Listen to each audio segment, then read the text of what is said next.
안녕하세요. 화상관장인 홍익표 변호사입니다. 네, 이번 시간에는 부동산, 그러니까 뭐 오피스텔이라든가 뭐 레지던스 아니면 상가 이런 걸 분양을 받았는데 그 저금리 시절에 그러니까 뭐 이자가 한 3, 4년 전에는 금리가 매우 낮았죠. 대출 이자가 뭐 한 2, 3% 정도뿐이 안 되는 시절이 있었습니다. 그것도 시행사나 이런 데서 분양자들이 중도금 무이자 대출을, 그러니까 중도금 대출에 대한 이자는 자기들이 부담하고 나중에 이제 잔금 다 완공을 했을 때 근저당을 설정하면서 이제 이자를 내게 하는 후불이죠. 그런 식으로 이제 영업을 해서 조금 부동산 투자를 공격적으로 리스크를 부담하고 하신 분들이 꽤 있었습니다. 나이의 어떤 많고 적음을 떠나서. 그런데 최근 한 2, 3년 사이에 이제 환경이 바뀌었죠. 대출 이자가 막 오르고 있습니다. 한국은행이 금리를 지금 벌써 우리나라도 한 3% 정도 되죠. 그러면 거기다가 플러스 2, 3% 하면 대출 금리는 이제 뭐 신용이든 담보든 5% 이상은 됩니다. 5, 6% 정도는 됩니다. 그런 상황에서는 일분들이 소득은 여전히 높은 소득을 유지하고 있지만 이 부동산은 이미 그 전매도 안 되고 경매를 넣더라도 회수가 안 됩니다. 원금이. 그랬을 때 이런 분들이 이제 어떻게 처신을 할 것인가. 두 가지 길이 있죠. 개인 파산을 들어오는 경우가 있고 개인 회생을 들어오는 경우가 있는데 아마 지금 현재의 어떤 소득 자체가 뭐 거의 실직이라든가 파탄 상태면은 파산을 들어오면 관제인이 알아서 그 부동산에 대해서 이제 분양계약을 해제하고 뭐 경매를 넣든지 알아서 합니다. 그래서 청산을 밟으면 되겠죠. 근데 문제는 소득도 꽤 있는 경우입니다. 소득이라는 게 이제 뭐 본인이 어떤 최저 생계비, 1인 생계비 한 120을 빼고 나머지 이제 분양대금에 대한 이자를 낼 정도로 혹은 그 잔존 채무에 대한 어떤 청산가치 이상, 청산가치를 납입할 정도의 어떤 소득이 있는 경우에는 과연 개인회생으로 가야 되는지 파산으로 가는지 애매한 경우가 있습니다. 그런 경우에 소득이 한 뭐 200 이상 있다 그래서 부동산 어떤 청산가치를 보정하기 상당히 어려운 케이스가 있기 때문에 이런 경우에는 개인회생을 유도하더라도 힘든 사정을 최대한 소명을 합니다. 그런 사정에 대한 케이스이기 때문에 한번 살펴보시기 바랍니다. 개인회생을 신청하기 어려운 사유는 이 사안에서는 이제 호텔 같은 거를 분양을 받았습니다. 젊은 친구가. 월급은 이제 250이니까 법원에서는 250 마이너스 130이면 120 정도는 좀 3년에서 5년 정도 나눠 거쳐서 갚을만 하지 않냐. 그런데 이제 이 사람이 아무런 재산이 없고 빚만 있다면 그게 맞는데 이 부동산을 지금 분양을 받아서 최소한 분양대금을 청산가치 이상으로 봐주죠.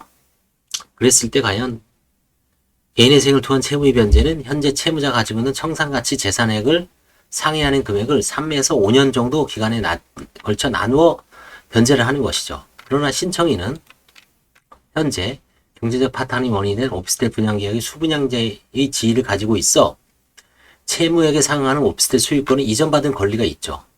그래서 쌍방 미이행 쌍무계약인 오피스텔 소유권을 이전받을 권리는 청산가치에 해당하고 이 청산가치는 곧 재정적 파탄이 원인이 된 채무액인 상황이므로 5년 기간 동안 청산가치에 해당하는 변제계획을 수립할 수가 없죠. 왜?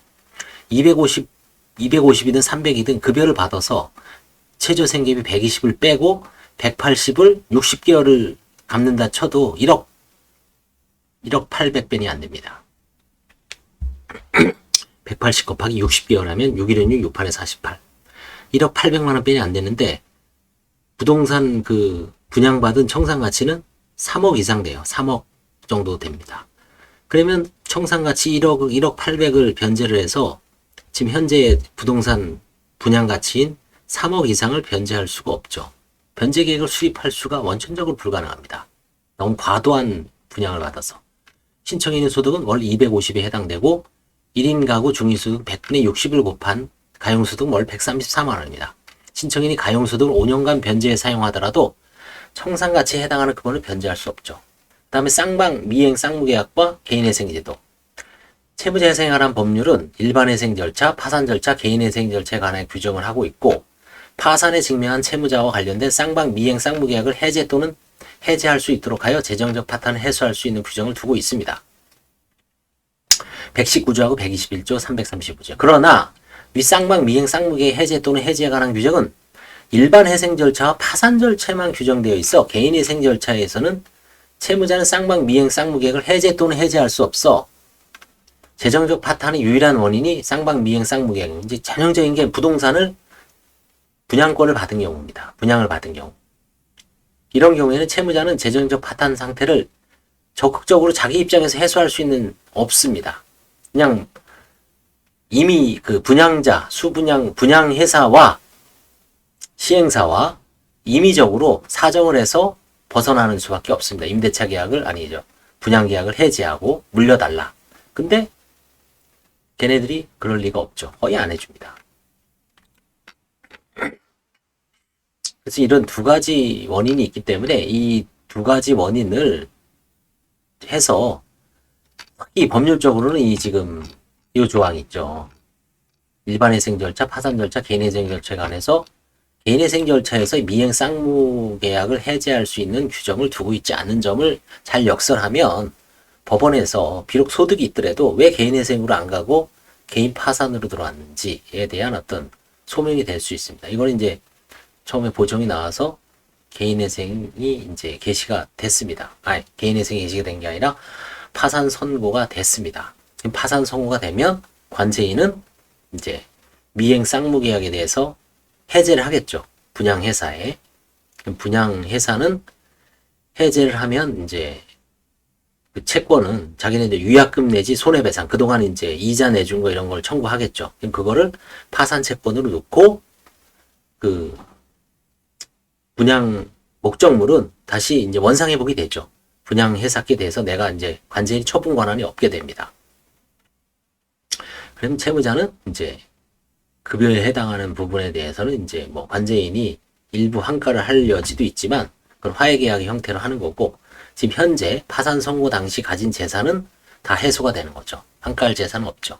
그럼 쉽게 면책이 허용될 가능성도 있습니다. 비록 채무자가 부동산 큰 리스크가 있는 부동산 투자 실패로 인해서 지금 이런 케이스가 상당히 많습니다. 뭐 상가도 있고요. 그다음에 뭐 이런 오피스텔도 있고, 그다음에 뭐 호텔 같은 것도 있고, 주택이 있을 수도 있고. 그래서 최근에 이제 갑자기 금리가 폭등하니까 기존의 어떤 그 감안했던 그 자금 계획이 다 흐트러지고 뒤죽박죽이 돼버린 거죠. 왜냐하면 예전에 금리가 2, 3%인 시절에는 뭐 한 5억을 대출받더라도 이자가 한 100만 원대 초반대는 안 됐습니다. 근데 그게 지금은 300만 원 정도가 되는 거죠. 300만 원. 3배 올랐죠. 두세 배. 한 3배 정도 올랐을 겁니다. 실질 금리가. 그렇기 때문에 그거는 어떻게 감당이 안 되죠. 본인이 뭐 연봉 한 4천, 5천, 6천 되더라도 그 이자를 내면서까지 생활이 안 되죠. 교육도 안 되고 부양가족이 있다면 더더욱 파산 상태에 직면하게 되는 거죠.